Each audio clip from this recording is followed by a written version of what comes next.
Hello students, welcome back to Narayan एजुटेक channel.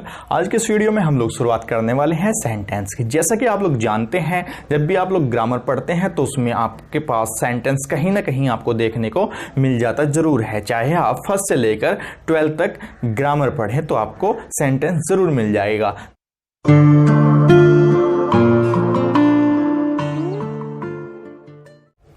तो चलिए शुरुआत करते हैं आज सेंटेंस की।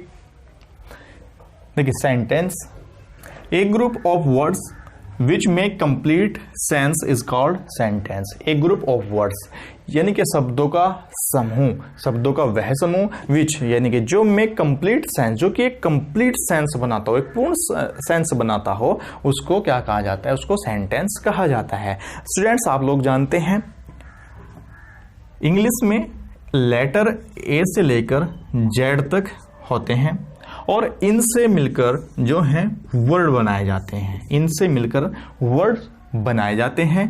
जैसे ही, ये लेटर से बना, स्कूल, टू, गोइंग, इज, या वगैरह वगैरह। और भी बहुत सारे वर्ड्स हो सकते हैं। Sky, kite, etcetera. ये सभी जो हैं लेटर से मिलकर वर्ड्स बनते हैं। अब देखिए यहां क्या कहा गया है? एक ग्रुप ऑफ वर्ड्स यानी कि शब्दों का एक समूह। मान लिया हम ऊपर से कुछ वर्ड्स लेते हैं और वर्ड्स हम लिखने शुरू करते हैं। मैंने लिखा school, he, going, is, to. तो स्टूडेंट्स, आप लोग देखिए क्या यहां पर इसका एक मीनिंग बन पा रहा है? ये एक पूरा का पूरा समूह तो बन गया वर्ड्स का। इसमें सभी वर्ड्स जो हैं वो आ गए, एक समूह बनकर तैयार हो गया। लेकिन अगर हम इसका मीनिंग निकालें तो शायद इसका अर्थ कोई होने वाला नहीं है। तो स्टूडेंट्स, हमें यही ध्यान रखना है कि कम से कम जब हम एक सेंटेंस बनाएं तो उसका कोई मीनिंग अवश्य निकले। अब देखिए, इसको हम इस प्रकार से कर सकते हैं। He is going to school. He is going to school, वह स्कूल जा रहा है। यहां इस सेंटेंस का पूरा मीनिंग आपको दिख रहा है। आप इसका पूरा मीनिंग निकाल सकते हैं। तो स्टूडेंट्स, ये तो बात हुई सेंटेंस की कि सेंटेंस क्या है। अब बढ़ते हैं आगे की ओर और पढ़ेंगे इसके काइंड्स के बारे में। आखिरकार इसके प्रकार कितने हैं? तो स्टूडेंट्स, हम लोग देखने वाले हैं काइंड्स ऑफ सेंटेंस कि सेंटेंस के कितने प्रकार हैं। There are 5 kinds of sentence. Sentence के 5 प्रकार हैं जिनको 5 भागों में बांटा गया है। Assertive sentence, interrogative sentence, imperative sentence, exclamatory sentence and last optative sentence. आपको बता दूं कि ये जो ऊपर के 4 भाग हैं इसमें एजरेटिव, इंटेरोगेटिव और इंपेरेटिव एंड एक्सक्लेमेटरी, ये आपको 10 तक जो है आपके ग्रामर बुक में आपके पास में होते हैं। लेकिन बाद में जैसे आप लोग फर्स्ट ईयर या इंटर में होते हैं तो आपके पास में एक सेंटेंस और बढ़ जाता है, ऑप्टेटिव सेंटेंस। एजरेटिव सेंटेंस को जो है डिक्लेरेटिव सेंटेंस भी कहा जाता है। कई बार आप लोग देख सकते हैं कि आपके पास में कई बुकों में जो है डिक्लेरेटिव सेंटेंस के रूप में भी या फिर स्टेटमेंट्स के भी नाम से जो है ये सेंटेंस जाना जाता है। अब हम लोग जो है सबसे पहले क्लियर करेंगे एजरेटिव सेंटेंस को। तो देखते हैं एजरेटिव सेंटेंस है क्या। एजरेटिव सेंटेंस कि एजरेटिव सेंटेंस को भी 2 भागों में बांटा गया है। इसका पहला जो भाग होता है वो है अफर्मेटिव,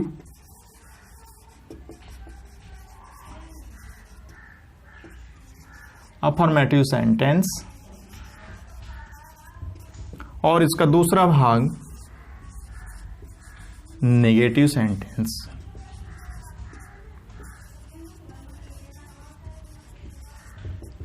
किसी सूचना देने के लिए कोई सूचना आप लोग दे रहे हैं या किसी के बारे में आप लोग बता रहे हैं, कोई स्टेटमेंट आप लोग दे रहे हैं, तो उसके बारे में जो है अफर्मेटिव या फिर आप लोग कह सकते हैं डिक्लेरेटिव या एसरेटिव सेंटेंस को बोला जाता है, इस वाक्य को कहा जाता है।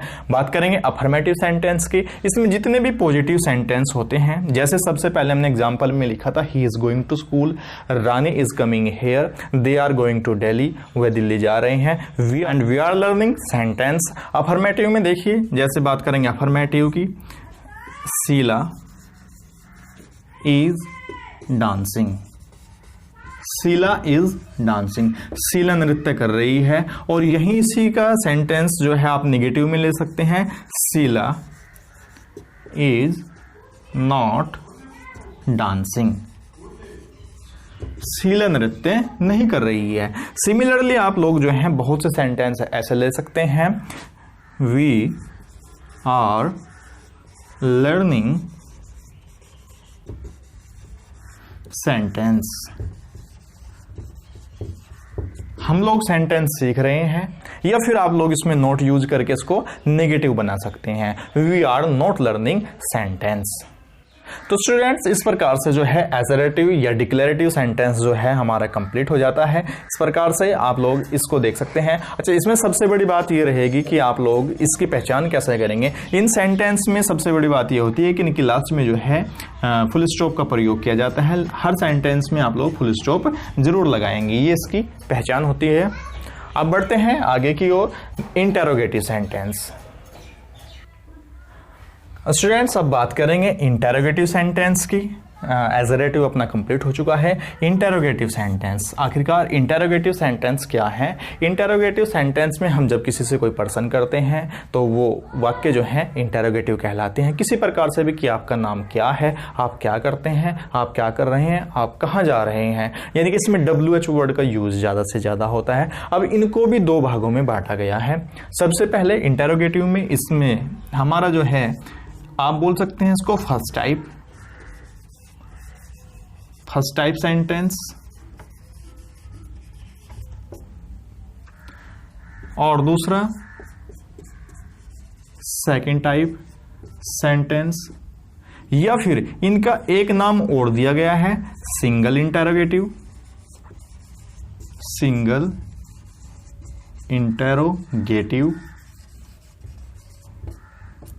और सेकंड नाम इसका डबल इंटेरोगेटिव।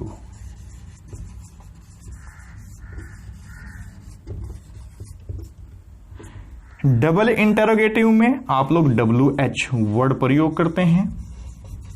WH वर्ड्स जितने भी हैं आप लोग जानते हैं, जैसे what, why, where, how, when, which, etcetera. जितने भी WH वर्ड्स हैं वो सब के सब जो हैं डबल इंटेरोगेटिव में यूज किए जाते हैं। देखते हैं इसका एग्जाम्पल।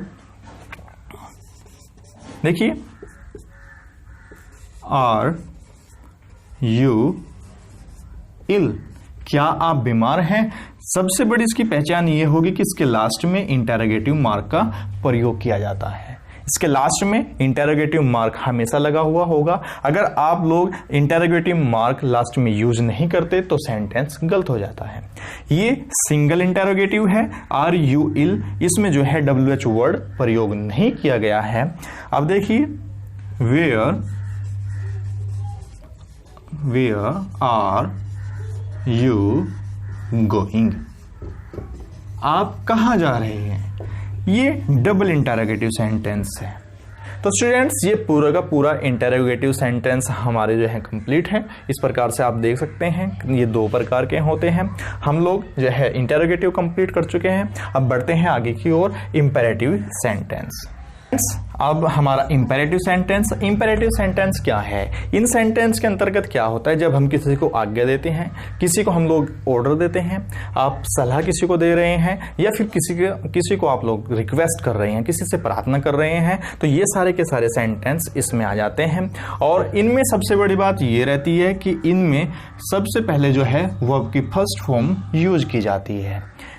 वर्ब की फर्स्ट फॉर्म जैसे गो देयर, वहां जाओ, कम हेयर, यहां आओ। ये इंपेरेटिव सेंटेंस है और कई बार इनको रिक्वेस्ट प्लीज का यूज करके इसमें ऐसे सेंटेंस बनाए जा सकते हैं, या फिर निगेटिव इसमें डू नॉट का प्रयोग करके बनाए जा सकते हैं। तो इस प्रकार से इसके सभी जो हैं ये एग्जाम्पल्स आप लोग देख सकते हैं। और do not go there etcetera, बहुत सारे इस प्रकार से इसमें जो हैं बहुत से एग्जाम्पल आप लोग देख सकते हैं। तो स्टूडेंट्स हमारा इंपेरेटिव सेंटेंस कंप्लीट हो चुका है। आशा करता हूं आप लोगों की समझ में अच्छे से आ रहा होगा। अब बात करेंगे एक्सक्लेमेटरी सेंटेंस की। स्टूडेंट्स इन सेंटेंस में एक्सक्लेमेटरी सेंटेंस के अंतर्गत आपके हृदय से उठने वाली तीव्र भावनाएं या आपकी स्ट्रॉन्ग फीलिंग या आपका गुस्सा या आपका सरप्राइज इन सेंटेंस में रखे जाते हैं। ये सारे के सारे इन सेंटेंस में आते हैं। जैसे आप लोग इसका एक एग्जांपल देख सकते हैं, हाउ ब्यूटीफुल यू आर। इसकी एक सबसे बड़ी पहचान ये रहती है कि इसके लास्ट में एक्सक्लेमेशन मार्क जो है उसका प्रयोग किया जाता है। और जैसे अलास, अफसोस, या हाय, he is dead. Alas he is dead, जैसे कि वह अफसोस वह मर चुका है, हाय वह मर चुका है। यानी कि हमारे हृदय से अचानक जो है तीव्र भावनाएं जब निकलती हैं तो ये सेंटेंस जो है एक्सक्लेमेटरी में इनको डाल दिया जाता है या एक्सक्लेमेशन में इनको जो है इंक्लूड किया जाता है। तो इस प्रकार से एक्सक्लेमेटरी सेंटेंस के अंतर्गत ये रहेंगे जिनमें आप लोग सरप्राइज, आपके हृदय से उठने वाली तीव्र भावनाएं, आप सरप्राइज किसी चीज पर हो रही हैं, तो ये सारे के सारे सेंटेंस आते हैं एक्सक्लेमेटरी सेंटेंस में। अब बढ़ते हैं आगे की ओर, optative sentence. Students optative sentence में हम लोग क्या करते हैं, इन सेंटेंस के अंदर आप जब किसी को विश करते हैं या आप कोई इच्छा प्रकट करते हैं तो इन सभी अपनी जो मनों की भावनाएं हैं इन सभी को जो है इन यानी कि ऑप्टेटिव सेंटेंस में इंक्लूड किया जाता है, ऑप्टेटिव सेंटेंस में रखा जाता है। जैसे आप लोग किसी को विश करते हैं या फिर हम बोलते हैं हैप्पी दिवाली, हैप्पी दिवाली। और स्टूडेंट्स इस बात का ध्यान रखना है इसमें भी लास्ट में जो है एक्सक्लेमेशन मार्क यूज होता है। या फिर हम किसी को विश कर रहे हैं जैसे हैप्पी दिवाली, या किसी को बर्थडे आप लोग विश करते हैं, किसी को एनिवर्सरी आप लोग विश करते हैं, या फिर जैसे गॉड ब्लेस यू। आप लोग जब किसी को आशीर्वाद देते हैं तो उसके लिए इन सेंटेंस का यूज किया जाता है। या फिर अगर आपकी कोई जो है इच्छा है, इच्छा के लिए जैसे आई विश, मैं इच्छा करता हूं या मैं चाहता हूं, आई वर किंग, मैं इच्छा करता हूं या मेरी ऐसी अभिलाषा है कि मैं राजा होता। तो इस प्रकार से स्टूडेंट्स हम लोगों ने ये सेंटेंस कंप्लीट कर लिए हैं। आशा करता हूं आप लोगों को ये सेंटेंस का चैप्टर अच्छे से समझ में आया।